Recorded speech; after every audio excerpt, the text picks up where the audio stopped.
सभी को जय श्री कृष्ण, जय श्री राधे, जय श्रीमन नारायण। मैं आचार्य राहुल देवभूमि उत्तराखंड से आप सभी के मंगल की कामना करता हूँ।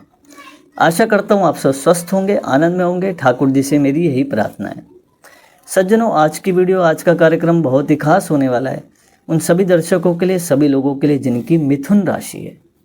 आज की वीडियो मिथुन राशि वालों के लिए इसलिए भी इतनी खास है क्योंकि आज की वीडियो में हम बात करने वाले हैं मासिक राशिफल के बारे में, जो कि मार्च का महीना कैसे रहने वाला है मिथुन राशि वालों के लिए।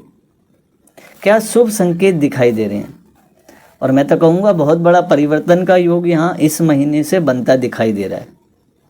कुछ सावधानियाँ और कुछ जीवन में चुनौतियों का सामना तो करना ही पड़ता है, क्योंकि लक्ष्य तक पहुँचने के लिए कहीं ना कहीं जब तक परिश्रम ना करना पड़े तब तक उस सफलता का आनंद भी जीवन में नहीं आता है। जो सफलता हमें बिना प्रयास करने से मिल गई, उस सफलता का आनंद नहीं होता है। जब परिश्रम करते हैं और उसके बाद भूख लगती है तब खाने में भी बहुत आनंद आता है। नहीं तो भूख न लगी हो और 56 प्रकार का भोग आगे रखा हो तो भी थाली में से कुछ खाने का मन नहीं करता है।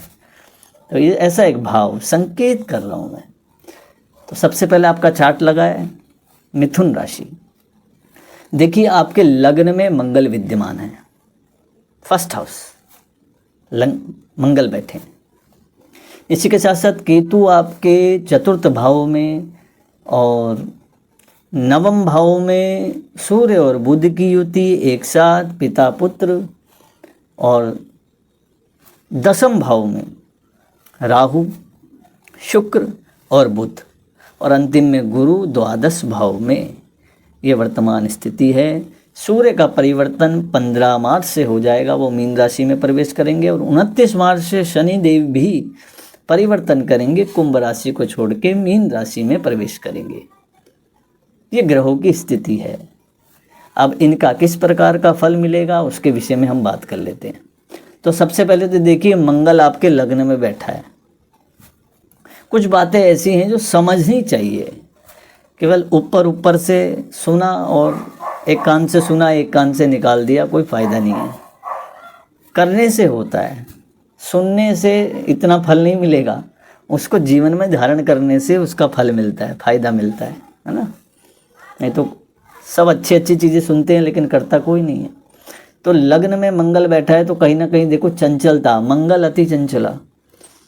किसी भी अपने लक्ष्य की तैयारी कर रहे हों, क्रोध से बच के रहें। क्रोध में अपना काम ना कोई बिगाड़े। कभी कभी क्रोध एकदम से ज़्यादा आ जाए तो कुछ समय मौन रहना भी ठीक रहेगा। चाहे वो रिश्तों को बचाना हो, चाहे वो आपस में दोस्ती हो, प्रेम हो, वही जगत का व्यवहार हो, तो उसमें एक विषय का ज्ञान होता है। जब भी क्रोध आए उस समय आपकी परीक्षा होती है, क्रोध में आपकी परीक्षा होती है। तो क्रोध में अपने आप को शांत रखने का एक तरीका है मौन हो जाए। मौनम सर्वार्थ साधनम।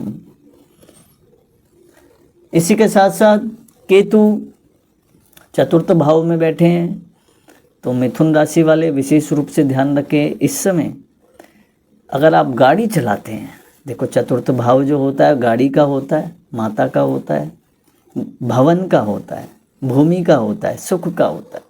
तो कि हालांकि केतु कुल से उन्नति, केतु तो कुल की उन्नति करते हैं, अच्छी बात है बहुत, लेकिन कहीं ना कहीं एक सतर्क रहना परम आवश्यक है। जैसे आप गाड़ी चला रहे हैं तो बड़ा देख के चलाएं। हालांकि जो होना है वो तो होना ही है, लेकिन फिर भी थोड़ा देख के चला लीजिए गाड़ी। छोटी मोटी बातें जीवन में बहुत एक असर दिखाती हैं। इसी के साथ साथ नवम भाव में सूर्य और बुध की युति, ये भाग्य परिवर्तन के योग कहीं ना कहीं बनते दिखाई दे रहे हैं, लेकिन साथ साथ परिश्रम के योग हैं। देखो, जब तक लाइफ में परिश्रम ना हो तब तक उस सफलता का भी जीवन में आनंद नहीं आता है। तो सफलता के योग यहाँ बनेंगे, नए लोगों से संपर्क, और इसी के साथ साथ भाग्य परिवर्तन के योग।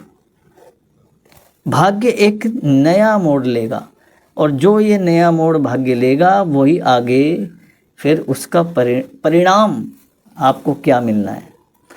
आप क्या चुनते हैं, आपने क्या चुना है, भाग्य परिवर्तन के बाद आपने क्या चुना है अपने लिए, वो जीवन में महत्व रखता है। तो सूर्य और शनि कहीं ना कहीं, और मैंने जैसे बताया 15 मार्च से सूर्य का परिवर्तन भी होगा, 29 मार्च से शनि का भी परिवर्तन होगा कुंभ से मीन में, है ना। तो इस तरीके का ध्यान रखना है। अगर आपको कुछ अच्छी चीज़ मिल रही है तो उसको किस तरीके से भोगना है ये आपको आना चाहिए।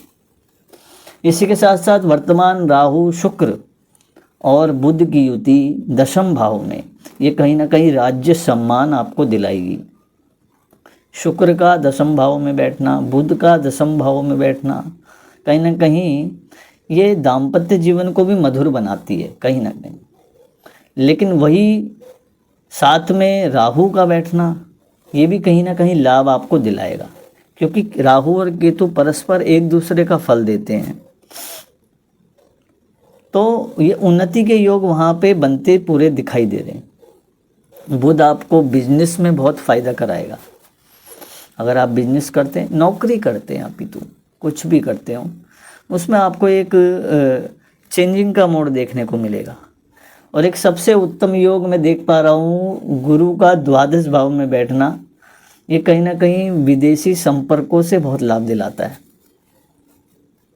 जो लोग विदेश से जिनका संपर्क है, कॉन्टैक्ट्स हैं, या फिर विदेश आवागमन होता रहता है, तो उनके लिए एक बहुत अच्छे योग यहाँ बन रहे हैं।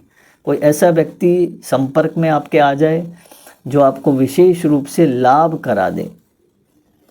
लेकिन सावधानी, जैसे कि मैंने आपको बताई है कि कोई भी वस्तु मिलती है तो अति प्रसन्न ना होए, कहीं ऐसा ना हो अति प्रसन्न होने के चक्कर में आप सफलता के बहुत नज़दीक होते हुए पीछे आ जाएं।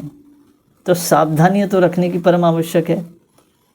सुख भी किस प्रकार भोगना है, ये भी एक जीवन में जीने की कला है। तो धन के योग, व्यापार के योग, साथ साथ भाग्य परिवर्तन के योग, और विशेष रूप से एक बिजनेस में उन्नति के योग, विदेशी संपर्कों से सफलता के योग, ये एक मार्च के महीने में आपको देखने को मिलेगा। अंतिम में उपाय की बात कर लें, प्रतिदिन भगवान शिव को जल अर्पित जरूर करें, ये बहुत ही अच्छा रहेगा आपके लिए, भाग्य वृद्धि के लिए।